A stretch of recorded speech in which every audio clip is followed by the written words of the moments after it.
Seguimos en Conexión B, análisis, entrevista. Es hora de ir a nuestro campo innovador con el ingeniero Francisco Javier Ugalde Acosta, investigador del INIFAP del campo experimental Cotaxtla, que están de fiesta. Bueno, estuvieron de fiesta, Paco, hace un par de días.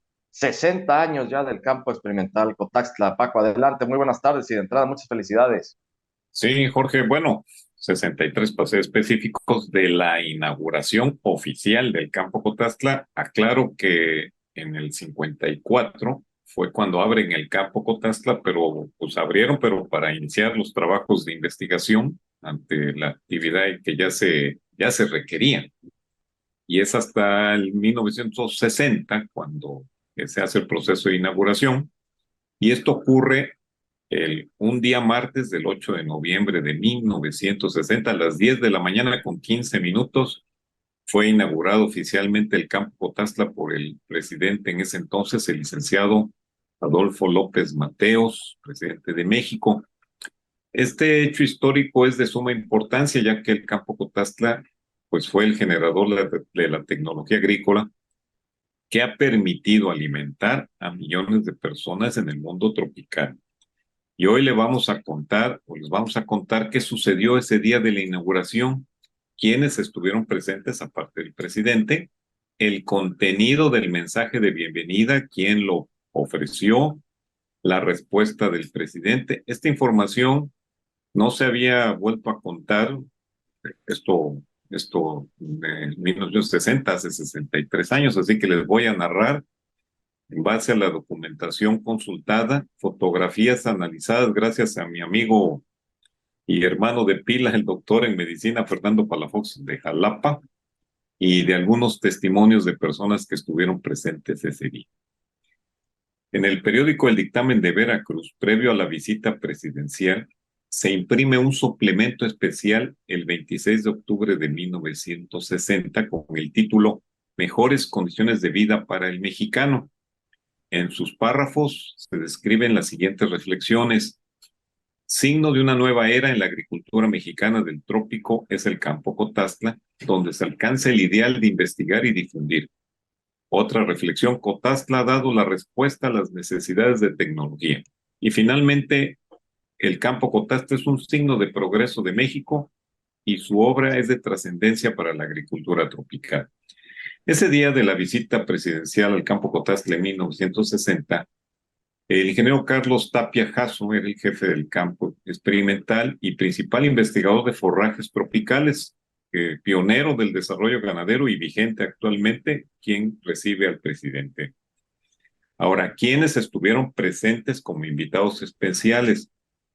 En primer lugar, como un acto de alta cortesía, fue el invitado el licenciado Adolfo Ruiz Cortines, veracruzano, que durante su mandato como presidente de México en 1952 dio la instrucción para la adquisición de los terrenos donde se construiría el campo Cotaztla en el marco del acuerdo bilateral con Estados Unidos a través del programa mexicano agrícola con la amplia colaboración financiera y técnica de la Fundación Rockefeller. ¿Qué quiere decir esto? Que si el licenciado Adolfo Ruiz Cortines no hubiese tomado esta decisión de visión, pues no estuviéramos platicando ahorita, Jorge. El encargado de dar la bienvenida al presidente de México ese 8 de noviembre de 1960 fue el señor Francisco Díaz Muñoz, ejidatario de Jamapa, en representación de los productores veracruzanos, y dio el siguiente discurso que leo así. Señor presidente, el campo Cotaztla representa para los campesinos de gran importancia los logros tecnológicos que han dado resultados magníficos en rendimiento en los cultivos y pastos, y finalizó diciendo, solicito a usted que continúe trabajando el campo Cotaztla, llevando estas ideas a los agricultores para el mejoramiento de la agricultura tropical. La respuesta del presidente Adolfo López Mateos fue la siguiente de forma categórica.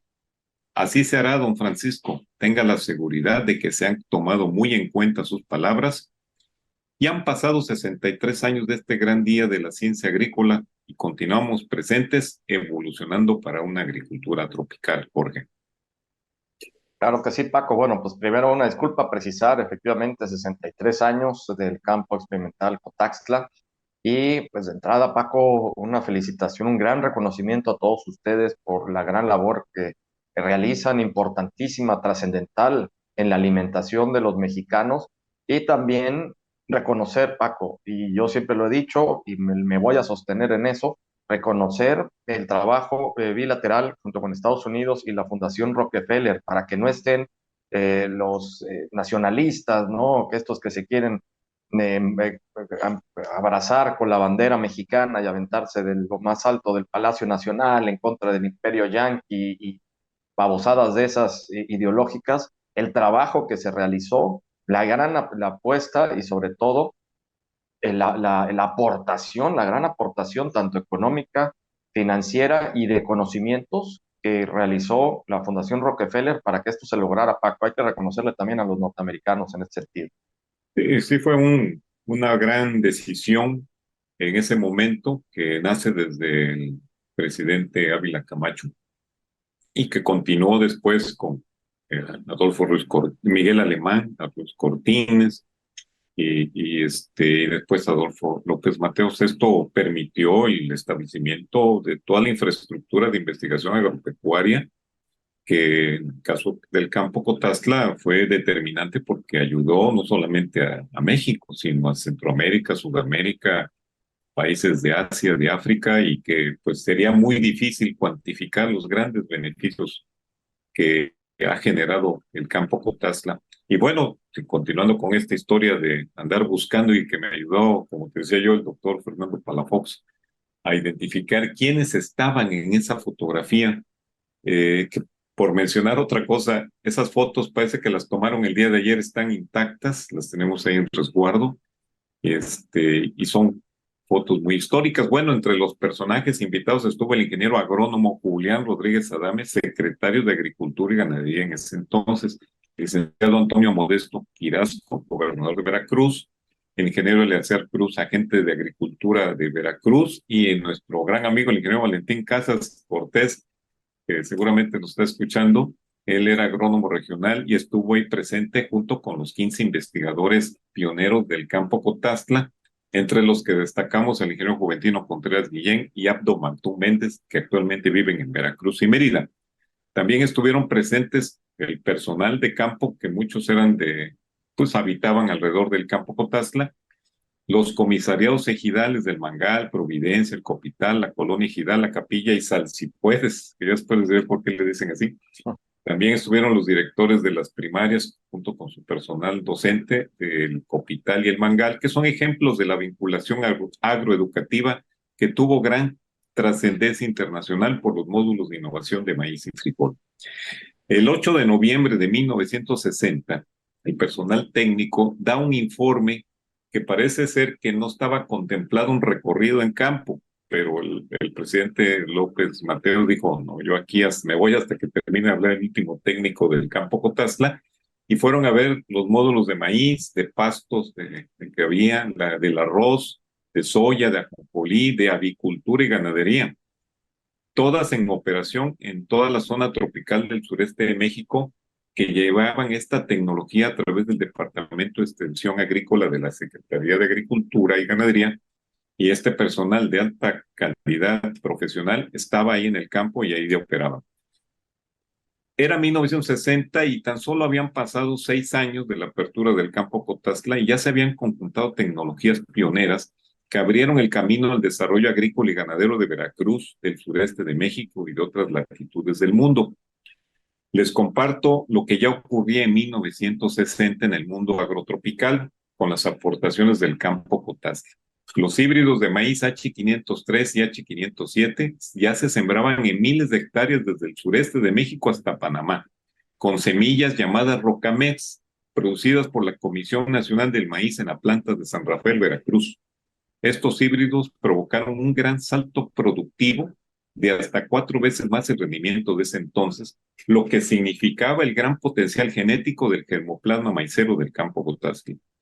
El frijol jamapa y los pastos son otros ejemplos de la invasión tecnológica de 1960 por el campo Cotazla que continúan vigentes. Las del 9 de noviembre y en la página agrícola el 17 de noviembre de 1960 en el periódico El Dictamen de Veracruz. Así quedó impreso para la historia, Jorge. Claro que sí, Paco, impreso para la historia y lo que sigue, porque ustedes siguen produciendo, siguen innovando y siguen aportando al bienestar de todos los mexicanos y de otros países, como bien lo has indicado. Enhorabuena, Paco, por estos 63 años.